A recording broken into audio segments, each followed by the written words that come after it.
বিসমিল্লাহির রহমানির রহিম। আসসালামু আলাইকুম। আশা করি আপনারা সবাই আল্লাহর রহমতে ভালো আছেন। আর বর্তমান পরিস্থিতির সাপেক্ষে একটু ভালো থাকা কঠিন। মানুষের মনস্তাত্ত্বিকভাবে, শারীরিকভাবে প্রায় অনেক মানুষই ক্ষতিগ্রস্ত। তাও আমাদের ভালো থাকার চেষ্টা করতে হবে ইনশাআল্লাহ। আমি আজকে যে বিষয়টি কথা বলার চেষ্টা করব ইনশাআল্লাহ, সেটা হচ্ছে বর্তমান বাংলাদেশের পরিস্থিতি। বর্তমান বাংলাদেশে অনেক রাজনৈতিক প্রেক্ষাপটের পরিবর্তনের সাথে সাথে আমরা দেখছি অনেক সেক্টর, অনেক মতাদর্শ ভিত্তিক দল বা ব্যক্তি বা সংগঠন তাদের নিজেদের মতাদর্শ প্রতিষ্ঠা করার জন্য কাজ করছে। এটা এক জিনিস। আরেকটা হচ্ছে যে দীর্ঘ একটা জুলুম, নির্যাতন, গুম, হত্যার অবসান ঘটছে আলহামদুলিল্লাহ। তো এখানে বিভিন্ন পেশা, ছাত্র জনতা, বিভিন্ন ঘরানার বিভিন্ন পেশার মানুষ অংশগ্রহণ করছিল সেই পরিবর্তনে, যার মাধ্যম দিয়ে 5ই আগস্ট একটা বিপুল, একটা ব্যাপক পরিবর্তন সাধন হয় বাংলাদেশে। তো এখন পরিবর্তন সাধনের একটা বড় কারণ ছিল হচ্ছে যে বিগত সরকার মানুষের প্রতি প্রচুর জুলুম করত, দুর্নীতিবাদ ছিল, মিথ্যা মামলা দিয়ে মানুষকে হয়রানি করত, আরো অনেক কারণ। তাদের চারিত্রিক খুবই নিম্নমানের চারিত্রিক অধিকারী তাদের এমপি মন্ত্রীরা ছিল। এখন বাংলার মানুষ তার এগেনস্টে রুখে দাঁড়ায়, একটা বিপুল পরিবর্তন নিয়ে আসছে। এখন বাংলার মানুষের আশা হচ্ছে যে ভবিষ্যৎ বাংলাদেশ একটা সুখ সমৃদ্ধ, ন্যায় বিচার, জুলুমবিহীন, দুর্নীতিবিহীন একটা বাংলাদেশ সবার মনের আশা। এটা প্রত্যেকটা দল, ঘরানার, মোটামুটি মানুষের মনে আসা, যারা স্বার্থান্বেষী, যারা চারিত্রিকভাবেই সবসময় নিজের স্বার্থটাকেই বিবেচনা করে, নিজের স্বার্থটাকে প্রাধান্য দেয়, তাদের কথা ভিন্ন। তারা নিজের স্বার্থ হাসিল করার জন্য সর্ব অবস্থায়, সর্বক্ষেত্রে চেষ্টা করবে। কিন্তু বর্তমান সময়ে প্রায় সকল মানুষের মনের চাহিদা যে আর আমরা জুলুম চাই না, আর দুর্নীতি চাই না, একটা ভালো বাংলাদেশ চাই। কিন্তু সেটা কিভাবে সম্ভব, এই বিষয়টা নিয়ে বিভিন্ন দল তাদের নিজ নিজ অবস্থান থেকে, বিভিন্ন সংগঠন, বিভিন্ন মানুষ তার নিজ নিজ জায়গা থেকে কথা তুলছে। এখন আমরা আসলে কোন মাধ্যম দিয়ে গেলে আসলে বাংলাদেশে একটা শৃঙ্খলা আসবে, সেটা একটা ব্যাপক চিন্তা ভাবনা করে সিদ্ধান্ত নেওয়ার ব্যাপার।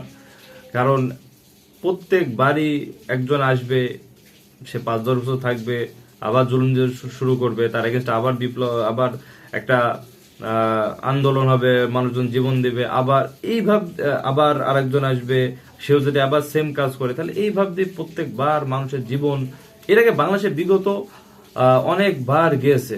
সেই এরশাদ বিরোধী আন্দোলন বলেন, তারপরে আরো বিভিন্ন আন্দোলনে বাংলাদেশের সরকার পরিবর্তনের ক্ষেত্রে বা বিভিন্ন কারণে বাংলাদেশে অনেক মানুষের প্রাণহানি হয়েছে, অনেক মানুষ তাদের জীবন উৎসর্গ করছে। সেই জন্য ভবিষ্যতে যেন এগুলো না হয়, এগুলোর পুনরাবৃত্তি না হয়, তাহলে সেজন্য আমাদের গভীর চিন্তা ভাবনার সাথে সিদ্ধান্ত নেওয়া দরকার। এখন আমাদের প্রথমত একটা জিনিস মনে রাখতে হবে, বর্তমান দেশ ভবিষ্যতের দিকে বর্তমান দেশকে পরিচালিত করার জন্য একটা জিনিস সব থেকে বেশি মাথায় রাখতে হবে, সেটা হচ্ছে মানুষের হচ্ছে, যেহেতু মানুষ নেই দেশ, সেজন্য মানুষই দেশ পরিচালনা করে। এই মানুষের মনস্তাত্ত্বিক যে চিন্তাধারা, মানুষের মনোজগতের চিন্তাধারায় কিন্তু মানুষের কর্মজীবনে প্রতিফলন ঘটে। একটা মানুষ যেমন চিন্তা ভাবনার অধিকারী, সে যেই মতাদর্শ নিয়ে চলাফেরা করে, তার কর্মজীবনে কিন্তু সে সেইভাবে চলে। তার মনস্তাত্ত্বিক জিনিসটাই কিন্তু তার কর্মজীবনের প্রতিফলন ঘটে। সেজন্য আমাদের সব থেকে বেশি ফোকাস দেওয়া দরকার হচ্ছে মানুষের মনস্তাত্ত্বিক ফোকাস। আমরা যতই মুখে যতই আইন কানুন করি, যতই নীতি নৈতিকতার কথা বলি মুখে, যদি মানুষের মনোজগতের পরিবর্তন করা সম্ভব না হয়, তাহলে কিন্তু মানুষের কর্মজীবনে পরিবর্তন করা সম্ভব হবে না। এখন মনোজগতের পরিবর্তন করার জন্য আমরা কোন আদর্শটাকে বেছে নিতে পারি? এখন ধরেন বিগত অনেক যুগ ধরে, কয়েক যুগ ধরে বাংলাদেশে গণতন্ত্র চলছে, ধর্মনিরপেক্ষ চলছে। তো এই যে মতাদর্শগুলো, একটা বিশাল সমস্যা আছে। গণতন্ত্র মানুষকে একদম প্রচুর মুক্ত চেতনার অধিকারী হতে শেখায়। মানে তাকে শেখায় যে জনগণই সকল ক্ষমতার উৎস। যখন একটা মানুষের মনোজগতে এই চিন্তা ভাবনাটা আসে যে জনগণ সকল ক্ষমতার উৎস, আমি তো অনেক ক্ষমতার উৎস, আমি তো স্বাধীন, এই চিন্তাধারা তাকে অনেক খারাপ দিকে লিড করে। তাকে প্রত্যেকটা মানুষকে যদি আপনি প্রচুর ব্যক্তি স্বাধীনতা দিয়ে দেন, তাহলে সে তার নিজের ইচ্ছা অনুযায়ী, এক একটা মানুষ এক এক সবাই ভালো না। আপনি যদি সবাইকেই মানসিক স্বাধীনতা দিয়ে দেন, তাদের কাজকর্মের স্বাধীনতা দিয়ে দেন, অবশ্যই বিশৃঙ্খল হবে সমাজে। কারণ সব মানুষ ভালো না। যে খারাপ তার এই স্বাধীনতাকে খারাপভাবে ইউজ করবে, যে ভালো সে হয়তো ভালোভাবে ইউজ করবে, সমাজে একটা বিশৃঙ্খল হবে। সেজন্য এই যে মতাদর্শের জন্য যারা খারাপ, তারা খারাপের সুযোগ পাচ্ছে, সেজন্য এই মতাদর্শটা টেকসই না। তারপরে যদি ধর্ম নিরপেক্ষ, আসলে ধর্ম নিরপেক্ষ কথাটা একটা মিথ্যা কথা। ধর্ম নিরপেক্ষ হয়েছে না, সবাই কোনো না কোনো ধর্মে কোনো না কোনো পক্ষের, হয় কেউ নাস্তিক অথবা কেউ আস্তিক, কেউ তো হিন্দু ধর্মে বিশ্বাসী, কেউ বৌদ্ধ, কেউ খ্রিস্টান, সবাই সব ধর্মে বিশ্বাসী। ধর্ম নিরপেক্ষতা এটা একটা ভ্রান্ত কনসেপ্ট, একটা ভুল কনসেপ্ট। আসলে এই ধর্ম নিরপেক্ষতার নামে মানুষকে হচ্ছে নাস্তিকতার দিকে প্রভাবিত করা হচ্ছে। এটা মানে ব্যাপক অপকৌশল এর অংশ। সেজন্য আমাদের মানুষের যেটা বলছিলাম যে মনোজগতের দিকে ফোকাস দিতে হবে। তো মনোজগতে এমন একটা দর্শন নিয়ে আসতে হবে যেন মানুষের কর্মজীবন ভালো হয়, মানুষ ভালোভাবে পরিচালিত হয়, মানুষ দেশ নিয়ে সচেতন হয়, মানুষ খারাপ কাজ যেন না করতে উৎসাহিত হয়। তো এই বিষয়গুলো নিয়ে আসতে মানুষের নীতি নৈতিকতা পরিবর্তন করতে হবে। তো এই নীতি নৈতিকতার পরিবর্তনের ক্ষেত্রে ইসলাম একটা ব্যাপক প্রভাব ফেলে মানুষের জীবনে। এখন আপনার গণতন্ত্র এমন কোন কনসেপ্ট বা বর্তমান শাসন ব্যবস্থা মানুষকে এমন কোন কনসেপ্ট দেয় না যে মৃত্যুর পর আপনাকে যদি খারাপ কাজ করেন, মৃত্যুর পর আপনাকে কঠিন শাস্তির সম্মুখীন হতে হবে, আপনাকে হাসরের ময়দানে জবাবদিহি করা লাগবে, আপনাকে জাহান্নামে নিক্ষেপ করা হবে, এমন কোনো বাধ্যবাধকতা মানুষের মধ্যে বর্তমান শাসন ব্যবস্থা দেয় না। বর্তমান শাসন ব্যবস্থা মানুষকে মুক্ত করে। যখন আপনি মানুষকে মুক্ত করবেন, তার যে একটা আলটিমেট, তাকে যে পাকড়াও করা হবে, তার যে বিচার হবে, আলটিমেট চূড়ান্ত একটা বিচার হবে, সেই বোধটা যদি মানুষের ভিতরে না থাকে, তাহলে মানুষ অবশ্যই অন্যায় করবে। কারণ সে অন্যায় করছে, তার ক্ষমতা আছে, তার টাকা আছে, সে অন্যায় করছে, অন্যায় করে বিদেশে পালিয়ে যাচ্ছে। বর্তমান সময় মানুষ অনেক এমপি মন্ত্রী যারা প্রচুর অন্যায় করছে, দুর্নীতি করছে, অবৈধ মেলামেশা করছে, অনেক কিছু করছে, তারা পালাই গেছে। এখন প্রত্যেকটা মানুষ বিষয়টা এমন ভাববে যে আমার যদি অর্থ থাকে, আগাম কুকাম করবো, তারপর পালাই যাব। কারণ এই বোধটা তখনই তার ভিতরে কাজ করে যখন তার চূড়ান্ত কোনো বিচারের সম্মুখীন হওয়ার মনোভাব তার ভিতরে নাই। সে এটা বিশ্বাস করে না যে আমি কবরে আমাকে আযাব দেয়া হবে, সে এটা বিশ্বাস করে না যে জাহান্নাম বলে কিছু জিনিস আছে। এই জন্য সে হচ্ছে খারাপ কাজের প্রতি আকৃষ্ট বেশি হয়। আর ইসলাম যদি আপনি প্রতিষ্ঠা করেন, তাহলে মানুষ, এই যে আরেকটা ব্যাপার যে জনগণ সকল ক্ষমতার উৎস, যার ফলে মানুষের মধ্যে প্রথমত জনগণ সকল ক্ষমতার উৎস, এই বোধটা তখন জনগণ, এখন সব জনগণই যদি সকল ক্ষমতার উৎস হয়, তাহলে তো দেশ চলবে না। জনগণ কি করে? ভোট দেয়, ভোট দিয়ে সংসদে আপনার হচ্ছে এমপি পাঠায় প্রত্যেকটা আসন থেকে। তখন ওই আসনের সকল জনগণের ক্ষমতা এমপিকে হস্তান্তর করা হয়। এরকম করে প্রত্যেকটা এমপি করে প্রাইম মিনিস্টার হয়, প্রধানমন্ত্রী হয়। ওই সকল জনগণের ক্ষমতাটা ওই রাজনৈতিক ব্যক্তিত্বদের হাতে থাকে। তখন তারা ভাবে যে সকল ক্ষমতা তো আমাদের কাছে। তারা হচ্ছে অহংকারে পতিত হয়, তার কারণ তারা ভাবে যে আমরাই বাংলাদেশের সব, আমরাই বাংলাদেশের সার্বভৌম ক্ষমতার অধিকারী, আমরা যেটা বলবো সেটাই আইন।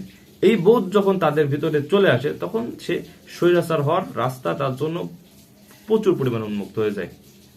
এই জন্যই মানুষ স্বৈরাচার হয়, যে কারণ সে তো ভাবছে, কারণ সে তো জানে যে এখন জনগণ আমাকে সকল ক্ষমতা দিয়েছে, আমি চাইলে আইন পাশ করতে পারি, আমি চাইলে একটা কাজ করতে পারি, পুলিশ প্রশাসন সব আমার কাছে, আমি তো আইন প্রণয়ন করার ক্ষমতা রাখি, আমি তো সকল জনগণের ক্ষমতা এখন তো আমার কাছে। এই যে ক্ষমতা, আর তার উপরে তাকে হচ্ছে, আর সারা বাংলাদেশের সার্বভৌম ক্ষমতা তো আমার হাতেই, এই যে তার উপরে তাকে মানে নিয়ন্ত্রণ করার কোনো ক্ষমতা থাকে না। যেই সরকারি ক্ষমতায় আসুক গণতান্ত্রিক প্রক্রিয়ায়, সেই সরকারকে নিয়ন্ত্রণ করার মতন সেই দেশে আর কোনো সিস্টেম কাজ করে না। কিন্তু ইসলামে যদি ইসলামিক শাসন ব্যবস্থা থাকে, আপনার ইসলামে যে খলিফা হবে সে অবশ্যই কোরআন হাদিস মোতাবেক দেশ চালাবে, কিন্তু তার মাথায় এইটা থাকবে যে আল্লাহ আমাকে পাকড়াও করবে। আমি যদি কোরআন হাদিসের ভুল ব্যাখ্যা করি, আল্লাহ আমাকে পাকড়াও করবে। তার উপরে একটা সে পরিপূর্ণ স্বাধীন না, তার মস্তিষ্ক দিক দিয়ে, তার কর্ম দিক দিয়ে সে পরিপূর্ণ স্বাধীন না, তাকে নিয়ন্ত্রণ করা হচ্ছে। আর এটা সুন্দর নীতির আন্ডারে তাকে নিয়ন্ত্রণ করছে, কোরআন হাদিসের সুন্দর নীতির আন্ডারে তাকে নিয়ন্ত্রণ করা হচ্ছে। যার ফলে সে একে তো কোরআন হাদিসের এগেনস্টে যাইতে পারে না এই কনসেপ্টে যে না আল্লাহ আমাকে ধরবে, আর একটা হচ্ছে সে বাধ্য হয় হয়তো যে তার আল্লাহ ভীতির জন্য, তার ভিতর ধার্মিকতার জন্য সে বাধ্য হয় না কোরআন হাদিসরাই সঠিক, আর আল্লাহ প্রদত্ত ধর্ম, সৃষ্টিকর্তা প্রদত্ত ধর্ম। সেজন্য আমাকে এই অনুপাতেই যে সৃষ্টিকর্তা আমাকে জাস্ট দেশ পরিচালনার জন্য অনুগ্রহ করছে, আমার কোনো কিছু করার ক্ষমতা নাই, আল্লাহ দয়া করে আমাকে এই ক্ষমতা আসনে বসাইছে, এটা আমার জন্য একটা আমানত। সেজন্য আমাকে আমানত রক্ষা করার জন্য কোরআন হাদিস মোতাবেক দেশ চালাতে হবে, নিজের ইচ্ছা স্বাধীন দেশ চালাতে হবে না। এই কনসেপ্ট যখন থাকে তখন সে স্বৈরাচার হয় না, তখন সে মানুষের প্রতি অন্যায়, অবিচার, জুলুম করে না। কারণ সে জানে যে তাকে কোরআন, প্রথমত কোরআন হাদিসে এগুলো নাই যে মানুষকে অন্যায়ভাবে অবিচার, জুলুম করতে হবে, এক। দ্বিতীয়ত সে জানে যে আমি যদি কোরআন হাদিসের অপব্যাখ্যার মাধ্যমে মানুষকে জুলুম নির্যাতন করি, তা আমি চূড়ান্তভাবে আল্লাহর কাছে পাকড়া হব। এই বোধ দূরে থাকার জন্য মানুষ স্বৈরাচার হয় না। সেটা ইসলাম এমন সুন্দর কনসেপ্ট মানুষ শাসনের জন্য রাখছে, সেটা যদি মানা হয় তাহলে দেশ, জাতি, সমাজ, পরিবার সব জায়গায় একটা শৃঙ্খলা, একটা শান্তি বিরাজ করবে। আর যখন মানুষের মনোজগতে ইসলামটা সম্পূর্ণরূপে প্রবেশ করবে, আপনি পৃথিবীর কোনো আইন দ্বারা মানুষকে পাকড়াও করতে পারেন। একটা মানুষ যদি রাত 2টার দিকে অন্ধকারে কোনো পাপ করে, কেউ নাই রুমের মধ্যে, অন্ধকারে পাপ করছে, আপনি কোন আইন তৈরি করে তাকে বাধা দিবেন? কোন আইন তো নাই। রাত 2টার দিকে আপনি কি প্রত্যেকটা, এখন দেশের প্রত্যেকটা নাগরিকের বাড়ি থেকে আপনি পুলিশ পাহারাদার রাখবেন 24 ঘন্টা? এটা সম্ভব না। একটা মানুষ যদি রাত 2টার দিকে কোনো পাপ করে বা কোনো অন্যায় করে, তাহলে আপনি ওটা কিন্তু বাধা দিতে পারবেন না। যদি মানুষটা এই কনসেপ্টের হয় যে মানে আল্লাহর প্রতি বিশ্বাস যদি না থাকে, তার যদি ধর্মীয় ইসলামের জ্ঞান না থাকে, তাহলে কিন্তু তাকে সে মানে কোনোভাবে বাধার সম্মুখীন হবে না। কারণ ও দেখছে পুলিশ তো নাই, সেনাবাহিনী তো নাই, সরকারের লোক টোক তো নাই, তা আমাকে ধরার তো কেউ নাই। সে এই কনসেপ্টের লোক বর্তমানে সময় হচ্ছে, যার ফলে সমস্যা হচ্ছে। বাট ইসলামিক কনসেপ্টের লোক হলে ওরা 2টা হোক 4টা হোক পাপ করতে গেলে বা কোনো একটা অন্যায় পরিকল্পনা করতে গেলে ভাববে যে না আমি যে করছি আল্লাহ তো আমাকে দেখছে, আমি যে অন্যায়টা করছি ঠিক আছে মানুষ দেখছে না, আল্লাহ তো দেখছে, আল্লাহ তো আমাকে পাকড়াও করবে, চূড়ান্তভাবে পাকড়াও করবে।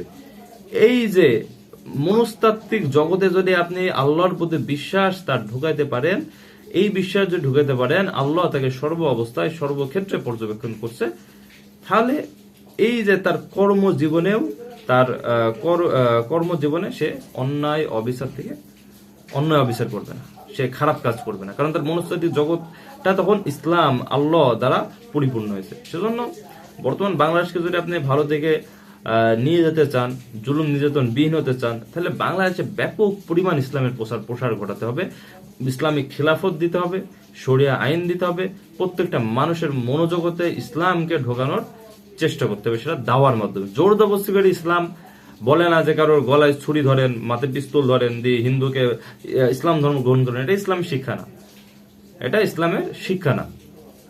একদম দাওয়া দিতে হবে, ব্যাপক পরিমাণ দাওয়া দিয়ে মানুষকে বুঝাই ইসলামের দিকে নেওয়ার চেষ্টা করতে হবে। আর অবশ্যই রাষ্ট্রে ইসলামিক আইন কানুন সেগুলো দিতে হবে। অনেক মানুষ আছে যারা হয়তো দাওয়ার মাধ্যম দিয়ে হয়তো আল্লাহ চাইলে সবাইকে হেদায়েত দিতে পারবে, হয়তো অনেক মানুষ হেদায়েত হবে না, কিন্তু ইসলামিক আইন থাকার কারণে সে চাইলেও একটা খারাপ কাজ করতে পারবে না। তার মনোজগতে যদিও আল্লাহ ইসলাম না থাকে, বাট ইসলামিক যেহেতু আইন যদি দেশে থাকে, তাহলে সে চাইলেও একটা খারাপ কাজ করতে পারবে না। কারণ ইসলামিক আইনের একটা ব্যাপক সুবিধাজনক ব্যাপার হচ্ছে ইসলাম তাৎক্ষণিকভাবে বিচার করে শাস্তি দিয়ে দেয়। যেমন আমাদের প্রচলিত যে কেউ যদি বিচার সাব্যস্ত মানে আসামি সাব্যস্ত হয়, তাহলে তার জেল খাটতে খাটতে একটা সময় হয়তো ফাঁসি হবে বা লং টাইম জেল খাটা লাগে বা একটা সময় তো জামিনে মুক্ত পেয়ে যায়। বাট ইসলামে এমন না। ইসলামে দেখা যায় আপনি চুরি করছেন, একটা অ্যামাউন্ট আছে, যদিও ফটো আছে কতটুকু চুরি করলে হাত কাটা। যে আপনি চুরিতে ধরা খাইছেন, প্রমাণিত হয়েছে, হাত কাটি দেবে।